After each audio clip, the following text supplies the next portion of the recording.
Hi, I hope you're doing well. As promised, I wanted to come in and talk about a little bit about the global energy that we're working with for the next couple of days and some intensity, I guess we could start to feel through our own transits, of course, but also through the transits of other people, how they're acting and reacting to the energy, as well as the global scheme of how the world is reacting to the energy. Two big events already just happened. Yesterday, we had Neptune moving into the gate 25 line 1, an impactful event that we've been waiting for a long time. And of course, anytime we move into the first line of any energy or any gate, it is really about exploring the energy, deciding how it feels, and sort of any with any first line theme, we're always looking at finding security in what you can count on. And so this is about really being open to the data or whatever you're receiving that is telling you what this energy means for you or how it can impact the world around you, even if it's not necessarily impacting you as much as it is other people. The gate 25 is making a full channel with Chiron as well as the North Node. So we have the full 2551 channel, the channel of initiation, but it can also bring awakening events, things that we haven't seen before. And what I really noticed about it, because it is part of the centering circuit and it does really talk about the individuality of each one of us. And it is this aura busting energy or being drawn into a vortex of energy that really pushes you to be who you are regardless of what other people want you to be. And it also pushes you to be your individual self, whatever that means for you. It can bring moments of enlightenment where you are suddenly feeling something or seeing something in a different way about your own individuality, about how you express yourself in the world. But again, it can be a global world event that we can see as well. The other perspective is we also have the sun and the earth, and they're transiting. The sun is transiting the gate 42, and the earth is transiting the gate 32. So the gate 42 is about closing things. It can be about endings. It can be, sometimes it can even be, the end of life. So you might see people who are passing away in the news. And I've already seen that O.J. Simpson passed away today. Interestingly enough, his son activated the gate 53 line 2, and today the sun is in the gate 42 line 2. So there was a resonance in the energy, which brought the ultimate ending. The other perspective is keep your eye out for any news about the two people who are currently going to be running for president of the United States of 2024. They both have the gate 53 line 2 in their body graphs. Both of them have it in their designer body side. One is activated by Mars in detriment, while the other is activated by Jupiter. So we might see some things happening with those two people, especially when it's lines that are going to be either in resonance or in harmony. The resonance, of course, is today, and that would be the 42 line 2, and the harmony would be the 42 line 5. And that transit will be happening late into April 13th and early on into April 14th. So that's something to watch out for. Pluto has also moved into the 41 line 1. And again, that's been a long time in the coming.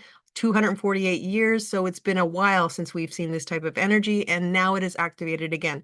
Pluto moving here doesn't bring an exaltation or a detriment, but it still is impactful energy. This is really the beginning, again, as we have with the 25 line 1, a beginning of the energy of discovering what the gate 41 means to you.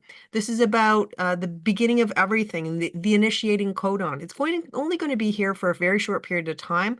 So it might be when people are starting things and something that they're going to nurture along that might be expressed fully in 2025. But the most important thing to keep in mind is we are in a Mercury retrograde, number one. So things that we begin now may not necessarily work out the way we planned, but they also may take a little bit more time to get all the kinks out, which is perfectly fine.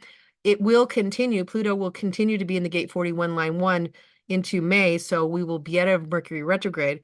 But ultimately, anything that begins with a gate 41 is something that takes time and energy for it to come into manifestation. So it's a slow process that requires patience and resilience. And it also is a process that a lot of times begins by reducing clutter and those types of things so that you have more leeway and space to create what you want to create in your world. So that's something to keep in mind. And with Pluto, we know that it is transformational energy that is going to bring down the foundation of things that don't no longer work for you, or they're no longer of service to you, or they're no longer of service to the world in general.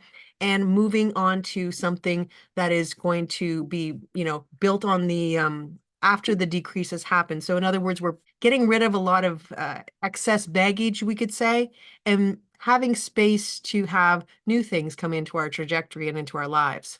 And we also have Mars and Saturn coming together in the gate 63. And the reality with that is that this is going to potentially bring a lot of conspiracy theories to the forefront. Now, not all conspiracy theories are not true.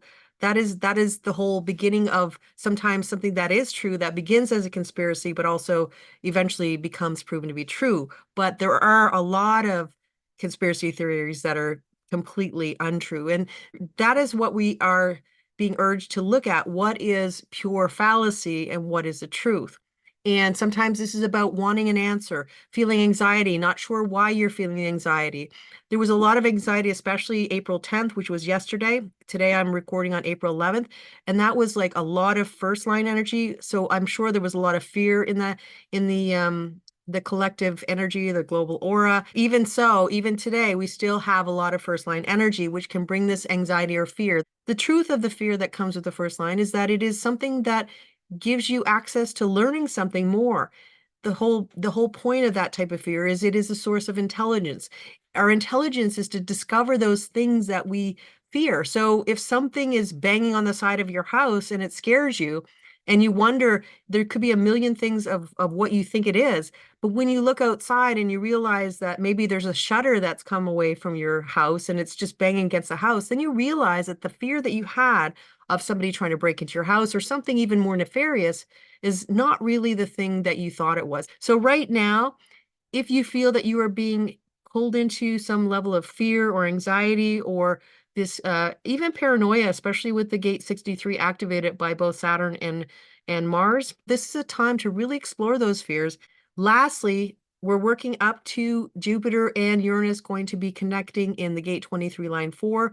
I will make another video about that soon, just to sort of explore the energy of what that might be telling us. I really feel like this connection between Jupiter and also Uranus might bring some rules and regulations to AI. It might also be people trying to push AI in a way where it is said to be more beneficial than it truly is.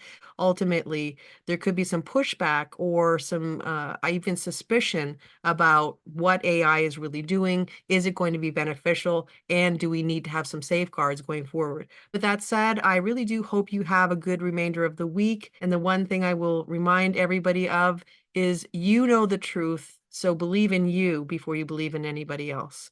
Take care, and I'll talk to you soon. Bye for now.